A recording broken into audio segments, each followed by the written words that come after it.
Sobat Maestro, sesaat lagi kita akan bersama-sama mengikuti program Hidup Sehat Pilihan Kita. Selamat mendengarkan.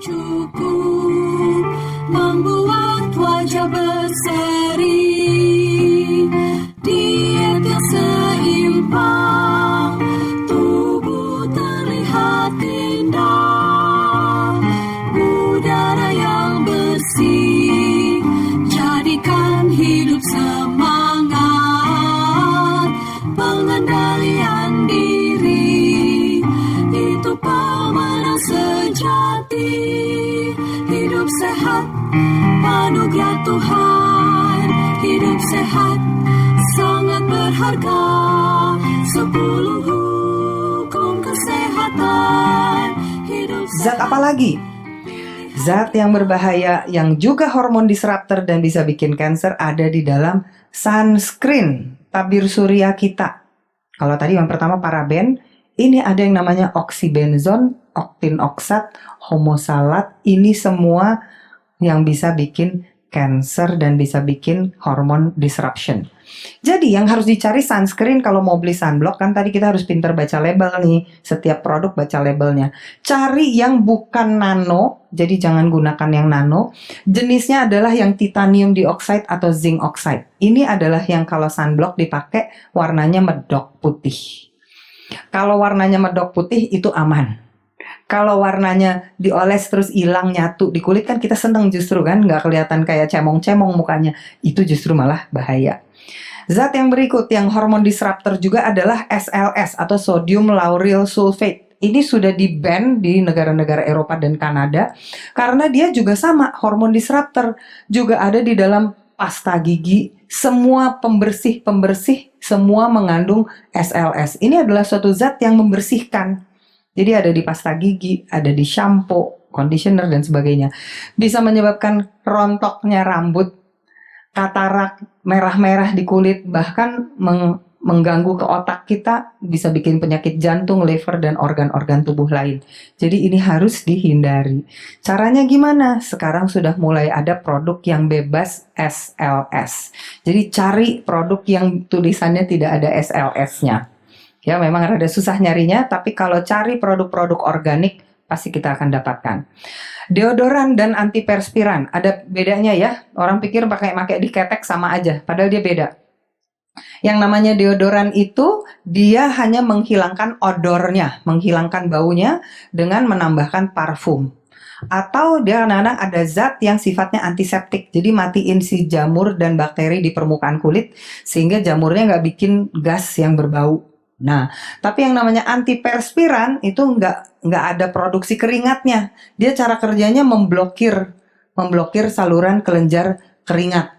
Ya, jadi keringatnya tidak keluar. Kalau keringatnya nggak keluar kan jadi nggak ada baunya. Ya, nah zat yang paling berbahaya adalah aluminium, ftalat, ada parabennya juga, dan ada triklosannya juga. Jadi semua zat-zat inilah yang bisa menyebabkan ada hormon disruption dan bisa terjadi cancer. Ya, aluminium ini paling bahaya karena dia chance of tumor growth. Nah ini dari penelitiannya, ini salah satu peneliti ya, dia menemukan aluminium ini di kelenjar payudara.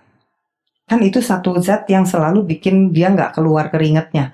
Tapi di kelenjar payudara itu ada zat ini. Dan diteliti di laboratorium, dibiarkan di petri dish, kalau ditambahkan aluminium terjadi mutasi genetik dari sel-sel yang ditumbuhkan itu. Jadi nggak heran kalau bisa terjadi kanker payudara dengan penggunaan antiperspiran. Ya.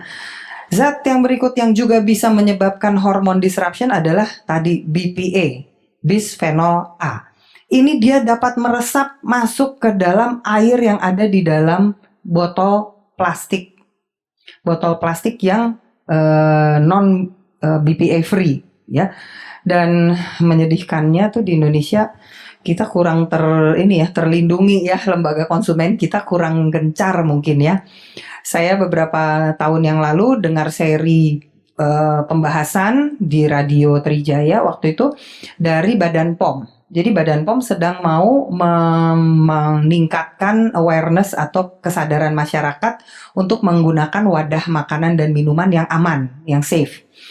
Nah, dia ceritain tuh yang nggak boleh apa aja, ya kan orang suka kadang-kadang bungkus gorengan pakai kertas koran, ya kan, atau yang kertas bekas tulis-tulis apa tiba-tiba udah jadi kantong dia bikin kan, itu semua nggak boleh. Lalu styrofoam itu kan bahaya sekali ya, plastik jenis styrofoam. Nah itu harus dilapisi pakai daun pisang gitu. Lalu apalagi kemasan minuman itu masih boleh digunakan. Jadi kayak botol minuman kita yang biasanya ukuran 600 cc atau yang 1,5 liter itu masih boleh, tapi syaratnya tidak boleh kena panas sama sekali. Dan tidak boleh artinya dibuka, tutup, diulang lagi, diisi lagi. Jadi tidak boleh digunakan ulang. Ya. Lalu yang paling menyedihkan adalah botol galon. Botol galon segala macam merek sebetulnya bukan wadah minuman yang aman. Itu orang Badan POM-nya sendiri yang ngomong. Aduh, jadi gimana dong? Semua merek galon nggak aman. Jadi padahal kita hampir saben hari minumnya kan dari galon. Ya nggak heran makin banyak kanker di dunia ini, terutama ya kita di Indonesia yang tidak terlindungi. Ya, biar kita udah makan makanan sehat, udah makan whole food, plant based, tapi minumnya airnya dari galon yang bisa mengandung zat yang karsinogenik. Aduh sedih. Akhirnya saya cari cara gimana nih caranya supaya nggak usah pakai galon. Akhirnya ya cari filter. Terpaksa kita harus pasang filter, jadi airnya nggak masukin di galon, bisa langsung diminum. Ya, tapi ya itu salah satu cara. Ya. Zat yang ada di dalam plastik tadi yang berbahaya itu tadi BPA, ftalat itu juga ada, dan PVC ini adalah plastik yang nomor 3 ya. Jadi itu semua jangan digunakan. Sekarang caranya gimana kita menghindarinya? Pakailah botol yang beling, glass bottles. Kalau memang perlu sekali yang plastik, cari yang BPA free. Terutama botol bayi, carilah botol beling aja. Ya, saya sekarang semua botol pakainya yang beling di rumah, atau paling sedikit pakai yang stainless, bukan aluminium ya. Aluminium juga nggak baik, tetap pakainya yang stainless.